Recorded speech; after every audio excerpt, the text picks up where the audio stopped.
Ghost World is a 2001 film based on a comic that I've never heard of or read, and was released on the Criterion Collection a few years ago. I'm not going to bother counting how long, but it's pretty recent, 3, 4 years max ago.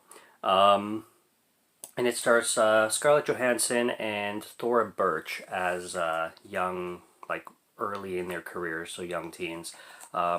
Possibly some of them could have been 16, 17 at the time of filming, but I'm pretty sure Thora Birch was 18. Pretty sure Scarlett Johansson was 17 or 18 or something like that.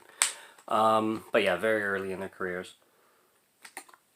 Obviously, Scarlett Johansson is a little bit more known, I think, now compared to Thora Birch, but they're both really good. I love Thora Birch's character in this film. She's absolutely hilarious, and if anybody remembers her from Monkey Trouble, she's not like that character in this movie. And she's not like that character in any movie really after Monkey Trouble.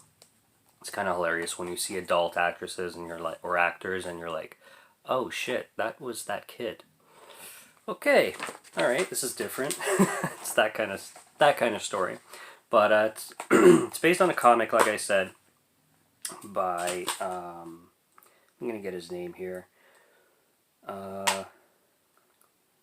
Daniel Close, and it comes with the Criterion version comes with some bits of his comics, kind of thing, and also an essay by, well, a few things written down in the booklet. I love the booklets that the Criterion releases come with, but haven't read it. I did check out the special features, some of them, well, most of them. It comes with a making of kind of thing with interviews with both actresses and the actress who plays Roberta. I'll get to that. Let me slow down. The film first. The film is it's a comedy. It's kind of a dark comedy. It's a bit of a drama, and it's a character study on these two girls who just graduated high school in this really small town that they make seem very quirky, and everybody who lives in this town is pretty quirky, just like them. And they're kind of figuring out life after high school and have no idea where the hell to go from there. So they're so true to their nature. They're so true to being their age in a small town and being best friends. And the dialogue and the humor in this, which probably from what I've read about it and what I've heard about it, it definitely follows through with being very true to the comics, which is great. I just can't. I don't have the nostalgia for it, and I can't I can't relate, kind of thing, because I haven't read the comic. I haven't even heard of it. But for the film itself, it does a really good job being what it needs to be, and from what I've heard, does a good job staying true to the comic, which is very good in my opinion, to always stay true to your source material. Very, very important stuff. So they're graduating right at the beginning of the film. It starts out pretty dark in the comedy because you have this girl who used to be the popular girl, but apparently she got into a car accident, which turned her into a paraplegic from the waist down, and a lot of injuries to her neck, and she's at this point all like no drugs, no sex, no drinking, no partying, stuff like that. She's delivering the speech to the school, and everybody's kind of just bored and rolling their eyes, kind of thing, especially the main girls, and you're like, that's a little dark and twisted, but that's the setup for what kind of film you're going to kind of get into. And the music is always quirky and kind of mundane and cheerful, and kind of like, I don't know if angsty is the right word, but that feeling you get when you're kind of bored but coasting as a teenager, like the world sucks and adults are weird and I'm right and nobody listens to me. That vibe is like soaked in the film, kind of thing, and it works. It works very well because it's not preachy, and it's not like, oh my god, these girls just need to shut up already. it's relatable and it's entertaining. It really drives you into the plot and brings you into the world, the ghost world, I guess. But it really brings you into their world. I really, really like that. I like how the director made them, even with tiny little gestures and quirks, like they're at the prom and they're just swaying like this in sync. And you could tell they're just so bored being there and they're like, I can't wait to get out of this town. But they're kind of like going to the music and just, you know, doing what everybody else is doing, just like I'm so bored, but I'm just gonna go with it anyway. And it's just things like that, small little details like that, that really make this film a cult classic, deserving that it should be. So they go to this diner. They're chilling at this diner. They get bored there. They see these two people who they just assume are Satanists, so they decide to follow the Satanists when they leave and to try to see where they're going. And then they follow them to another restaurant, and then they're eating at this restaurant, this diner. This guy with like frizzy hair comes up and he introduces himself as Alan, like, hi, I'm Alan, I'll be serving you today. And they're like, can I call you Weird? Because he has like Weird Al hair. And they're looking through the paper. They see this like personals ad where this girl, or no, this guy posts an ad looking for this girl saying like, hey, we had a conversation once. You were blonde. You were wearing this. I thought we had a connection. If you were reading this, call me. My name is Seymour, and Seymour is played by. Oh gosh, don't blank now. Don't blank now. Fuck. Steve Buscemi. Steve Buscemi. Mr. Steve Buscemi. Steve Buscemi is in this film, and he plays like this quirky, kind of 40-something-year-old guy. Who's really nerdy. He's a huge record fan. He's into vinyl like crazy. Vinyl is his hobby, his life. It's vinyl is what my film is to me, kind of thing. It's his big interest, and he collects a shit ton of old artists and especially jazz musicians. He's big into that. But they call him and they pretend to be this blonde girl and have him come meet this random girl on a date. So they go to the diner and wait for him, and then they see him come and he's waiting for this girl, and they kind of see what's going to happen, kind of thing. And she doesn't show up because obviously it was Thora Birch who called, and they just wanted to see if he would actually come out and wait for this chick. So they basically set him up to be stood up, which is terrible. And then they follow him home, and Thora Birch kind of gets, not an obsession, but a very curious interest on this guy's life. And throughout the film, they kind of start to go back to the apartment where he lives. They notice that he's having a garage sale at one point with his roommate named Norman. He lives with this guy named Norman, and he's selling like a bunch of records, old records, stuff like that, stuff he doesn't want anymore. And Norman's selling his own shit, like antiques and stuff. And Thor starts to talk to him and talk to him about vinyl and stuff like that, and they kind of have they form this connection even though she's a lot younger, and they form this friendship where they kind of feel isolated from the world and they relate in that way, and their age difference is huge, but they understand each other, and their bond is relatable and like it makes sense. And it's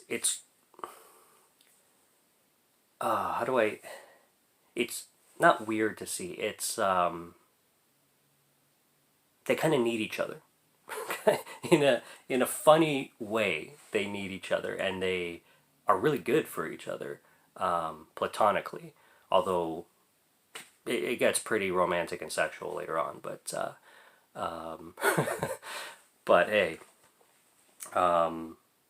they both got laid and it's legal, so it's all good. It's all good. I actually rooted for them in that situation. I'm like, go Steve, go Thora, drink some champagne and fuck. For anybody who's seen the film, this is a spoiler review. Yeah. And then Scarlett Johansson is kind of losing touch with, her name is Rebecca, so Rebecca is losing touch with Thor's character Eden, and the film kind of has them growing apart, growing a little bit distant, shows Thora developing this kind of awkward, kind of making sense friendship with Seymour, Steve Buscemi's character, and Thora Birch I love calling people by the actor's name. Eden and Rebecca's characters have been planning to move in together, and that kind of gets rocky, and the story just revolves. Thora's also, there I go again, Eden's also in summer school for art class, and her teacher is played by, does it say her name in the back? Because I forget her name right now. Her character, the teacher's character name is Roberta, and Roberta is this crazy art teacher who has this like orange hair, and she's very like hippie, hipster kind of thing. She's a very funny character, and she's one that actually took her role very seriously. She plays this short film that she produced and directed called Mirror, Father, Mirror, and it's hilarious because of how true, again, it is to abstract art and multiple interpretation, pretentious artwork that like makes no sense to the majority of people, but like some people are like, oh my gosh, look, it's a guy going up the stairs in black and white, and then he's tearing limbs from dolls and throwing them in a toilet. That's art. And the music, like this one piano key, ding, ding, mirror, father, ding, mirror, ding. It's just so true when it comes to friggin' pretentious abstract art. It's hilarious. And she's like, I like to show that to people when they meet me for the first time. It really shows who I am. And the film is like really disturbing and twisted, and like, why is a guy throwing doll parts into a toilet? Creepy doll parts at that. But it's so true, because you're like, everybody knows or has seen an art piece like that, or knows somebody who's into that kind of stuff. Me a little bit. I love Eden's style in her clothes. I love the raptor shirt. Everybody loves the raptor shirt, probably. She dresses so like punky and always changing her hair. I don't know. She's my personality completely. Like, she is totally my personality. That's why I rooted for her banging Seymour, because she is totally my type of personality when it comes to girl. Yeah. Yeah, she her whole wardrobe in the whole film and her whole hairstyles is spot on for her character. Scarlett Johansson was good too. She's, I don't know how to describe her character in like how I felt about it necessarily, but she wasn't bad by any means. I was just more intrigued on following where Seymour and Eden's relationship was gonna go, and like their scenes rather than her and Rebecca's scenes with Scarlett Johansson's character Rebecca. There's this character that's always waiting for a bus. His name is Norman. I made a mistake. I thought Norman was Seymour's roommate. That's not Norman. Seymour's roommate is just kind of there as his roommate. He's not really a big character in the film. But this guy named Norman, who's waiting for a bus, he plays off this kind of like Alzheimer's dementia guy, where he's waiting for a bus, but the bus hasn't been coming down that route for 2 years. When Eden and Rebecca go to talk to him, and he's like, you don't know what you're talking about. And they're like, the bus hasn't been here. The bus hasn't taken this route for over 2 years, but he's waiting for a bus, and he just sits there the whole time. And every little bit throughout the film, they'll come back and they'll pass him, and they'll still be there. And it plays off to that like abstract ending at the end of the film, where the bus actually comes and he boards it. and you can interpret that in many ways. I don't know how to interpret it personally, but I kind of see why Eden at the end of the film boarded the bus, because it's kind of like she has an unknown destination, and it kind of wraps what the whole film was about, not knowing, not having a plan for your future and not knowing where you're going to end up in the next year or 2 or 5, but going along for the ride anyway. I get that.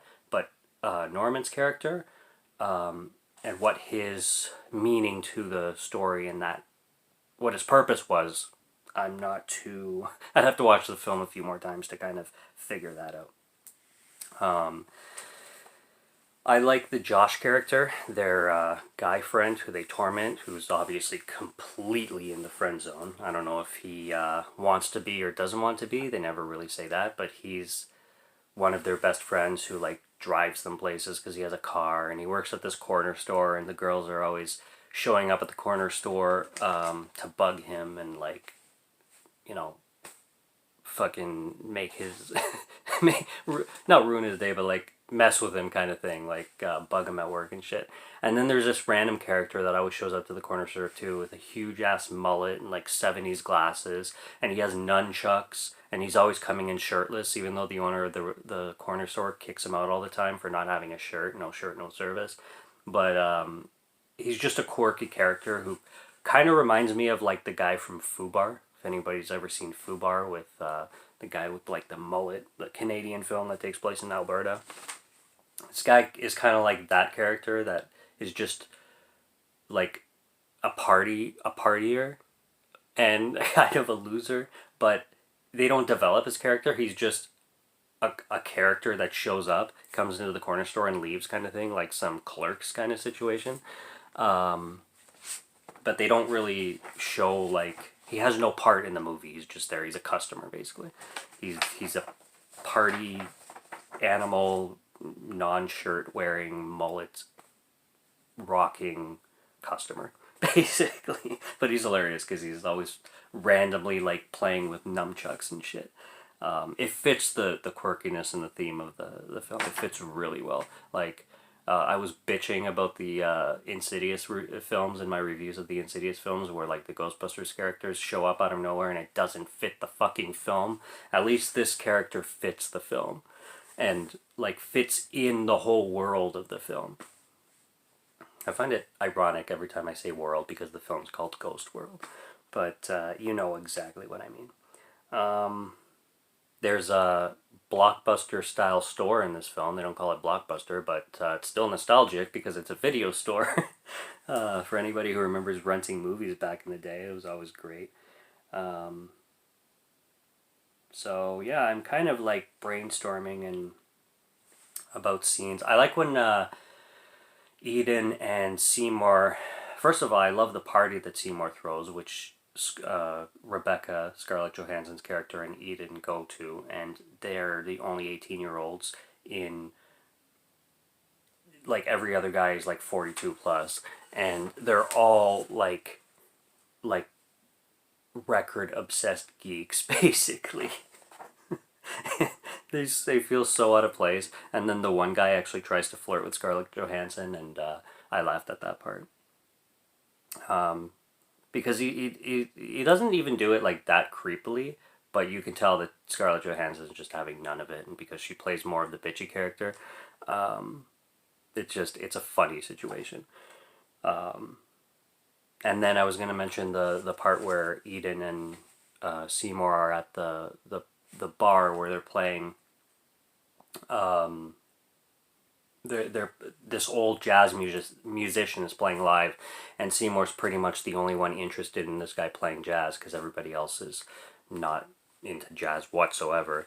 And he even takes like a record to be signed and everything, and he's not relating to anybody in the bar whatsoever. He's just there for the music. But the performer, this legendary jazz player who nobody cares about, gets cut short, and then they bring up this band that starts playing like southern fried music kind of thing, like about like southern black music, but they're all white guys, and they're like playing it into like kind of like rock punk ish, style, and it's so weird, it's so bizarre, and but everybody's like more rocking out to that, even though the lyrics are all completely like black southern folk music, and they're playing it to like punk rock style, like it's just so weird. And that's when Seymour freaks out, and it's like, people these days, and he starts talking like old man style, like, man, people these days, you give them a Big Mac and a Nikes and they're happy. I just can't relate to like 99% of people in the world. And Eden's like, like she can relate. She's like, I also can't relate to 99% of people in this world. And that's why they get along. Um, there's this theme of the film that I really like. And I'm probably going to end it with this.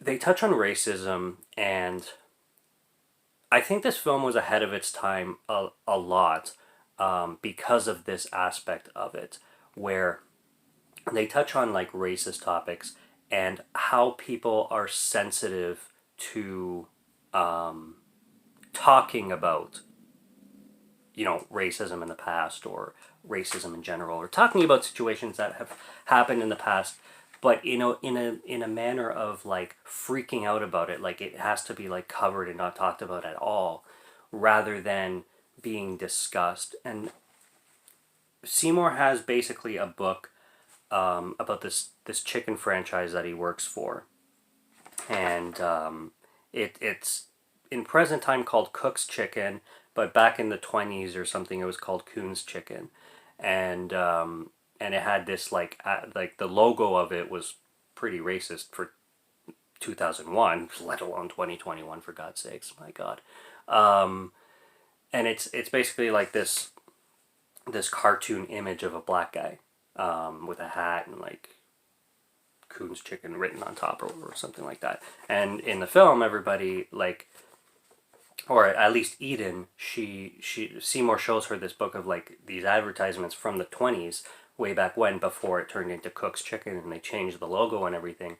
And she uses it as one of her art projects for her art class. And she uses this discussion about, you know, where the franchise established from and where it is today. And she talks about like,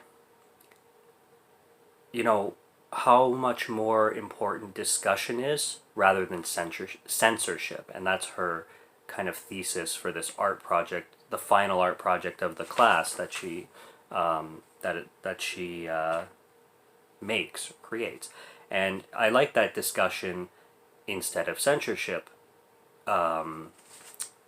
idea, or suggestion, because especially as the years go by, things start to become more censored, more offensive, more, you know, to the point where like everybody's walking on eggshells. And for something that discussed that and released in 2001, I thought this film feels a little bit ahead of its time with discussing something like that and released in 2001, for how much we've progressed with censorship, and how unnecessary it is, and how it can hide and cover up so much history, and it can stop people from kind of learning about, like, learning how to change, how to better themselves. Like, you know, running away from problems isn't the solution to fix problems, kind of thing. I really, really like that message in this film, so I stick to that one.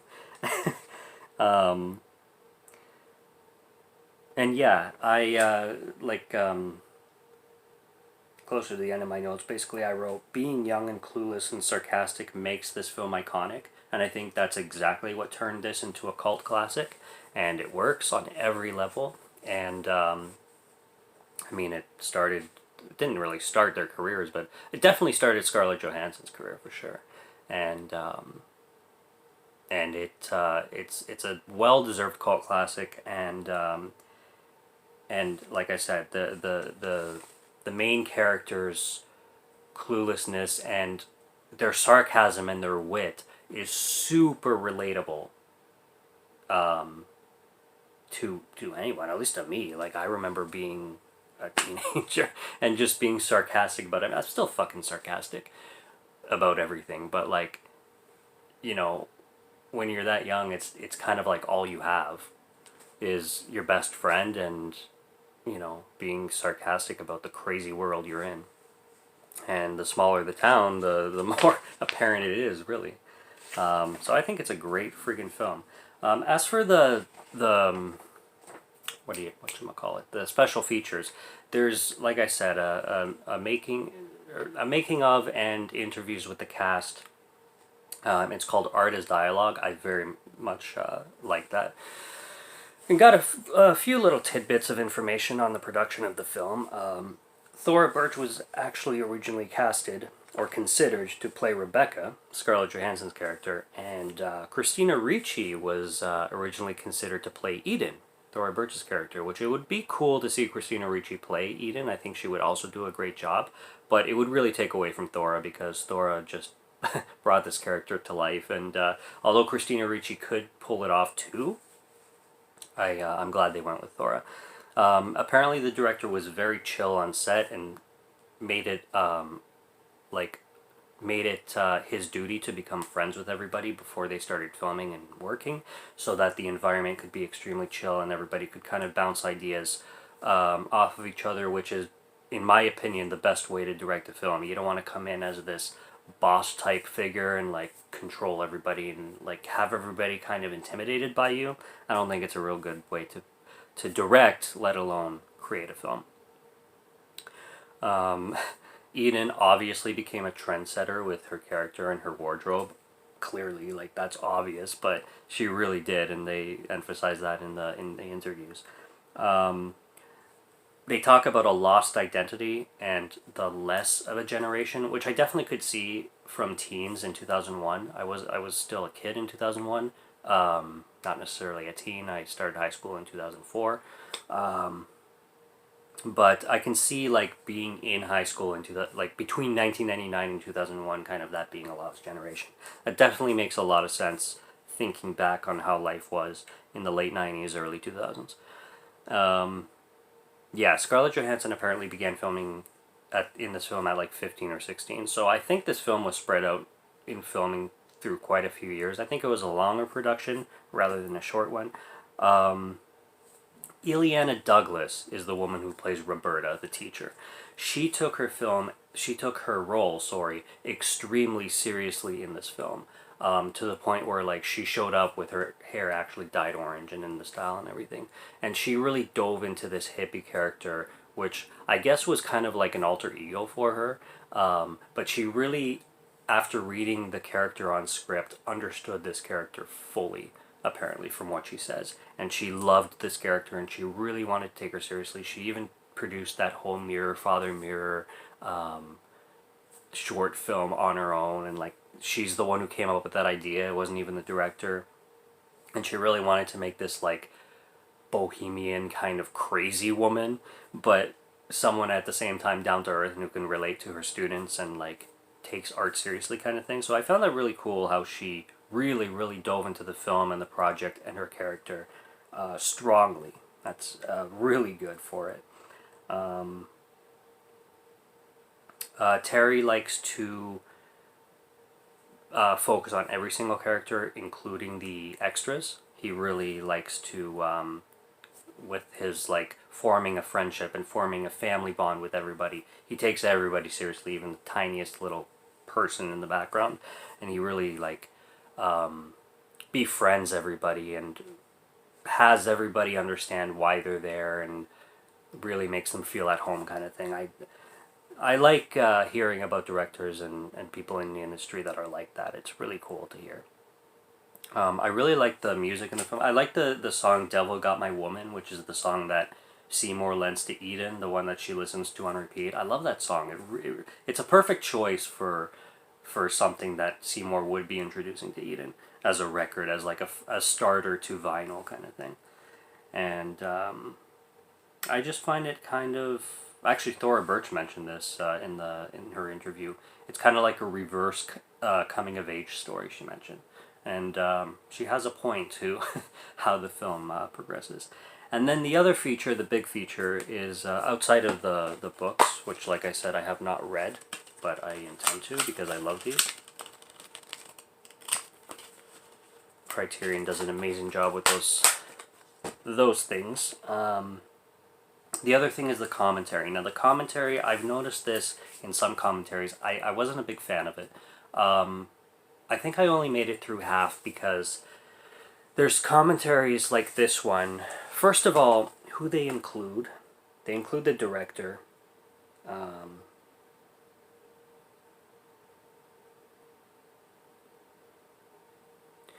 It's got the comic book writer, the creator, one of the producers, Leanne Halfman, and Zwigoff, who directed, Terry Zwigoff. So they got the producer, the creator of the comic, and the director. But with this with this commentary, and so many commentaries that I've also listened to in the past, they talk a lot about themselves and their experience with creating the film, but barely anything about the film itself, about what was going on set, about how they felt about the actresses, the actors, about moments that happened throughout the filming. They'll talk like 1% about it, and the other 99% is just like about their own friends and people they know, and people that came in to, like, buddies of theirs, people in the industry, people I've never even heard of and I don't care about. And for commentaries, I want to know about the movie. I want to know, like, the behind the scenes, like, and they're also, I don't know if it's just their personalities, but they are so dry and non-enthusiastic about it. They're just like, yeah, and this is, and then, oh my gosh, and like, it's just, you gotta have some liveliness when it comes to commentating on films, especially films like cult films, like from years ago that are classics. I had this problem with the Friday the 13th, some of the commentaries in the films, some of the newer ones. Some were fantastic, and then others were just so dry for the same reasons. They're not really talking about the film, and they just don't feel enthusiastic about making the film. It's like they talk as if they want to forget about the film, as if they, like, it was a chore for them, like they weren't even interested in making. Some even fully admit that they don't like horror. It's like they were signed on to direct a Friday the 13th Jason film, and they don't like horror. And they're like, oh, I never liked horror, I just, it was a paycheck. Some of them even admit that.